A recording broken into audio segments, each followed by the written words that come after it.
Okay, my name's Paul Stott. I'm here with Larry O'Hara, the editor of Notes from the Borderland magazine, and some interesting developments in the field of anti-fascism this month, Larry. What's happening at Searchlight? Well, perhaps the first thing I should say, in order to disabuse any conspiracy theorists, is that here is actually outside MI6 headquarters.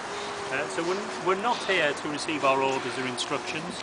In fact, one reason why I was here, but I didn't get very far, was to just check on Matthew Collins' travel itinerary. Given that they paid for him to go to Australia, I wonder whether they paid for him to go to Belfast recently.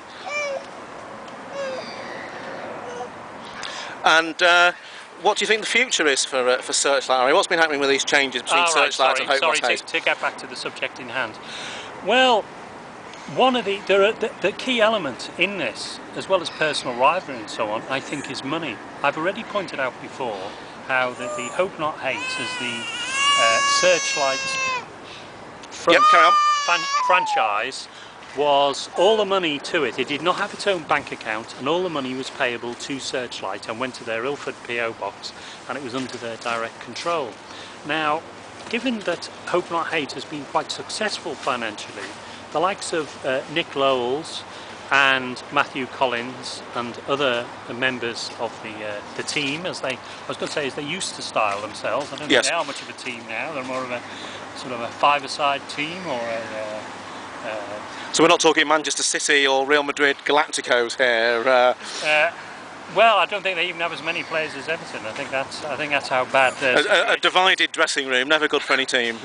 That's right. And some of them seem to be playing for the opposition. But what seems to be happening, the key trigger for it was a dispute over money, that Lowell's wasn't getting enough.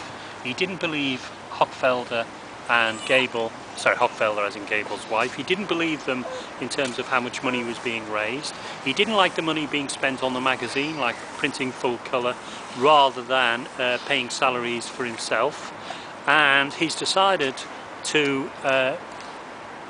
basically to consider declaring independence from Searchlight.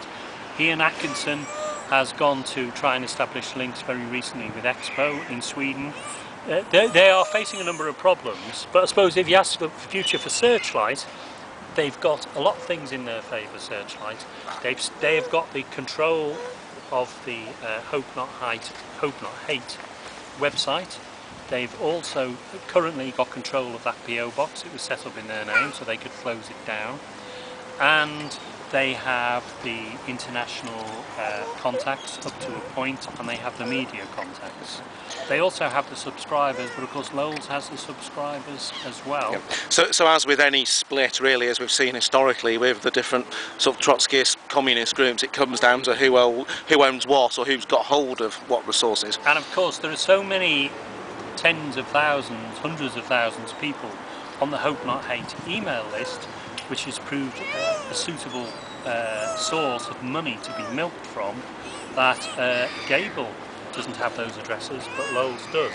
So Lowell's has the address details that Gable has, plus more, and Gable has some of the financial and organisational resources that Hope Not Hate has, including the assets inside groups and the internal documents. I think it was quite significant that the Hope Not Hate faction did not have anybody inside the BNP annual general meeting on the 29th of October last. Larry, I know from my own time in the anti-fascist movement, Searchlight's a rather malign influence. What now for Searchlight? Are we at the beginning of the end? Well, I think you'll find that people who have influence and who have power and who have connections will always be able to find some people to support them. So I think they've been going for so long. I think we might well get the introduction of, or a reintroduction of the old guard, of maybe a bit more Jewish members in the Searchlight organisation. I think it's interesting, it was quite a Zionist propaganda term.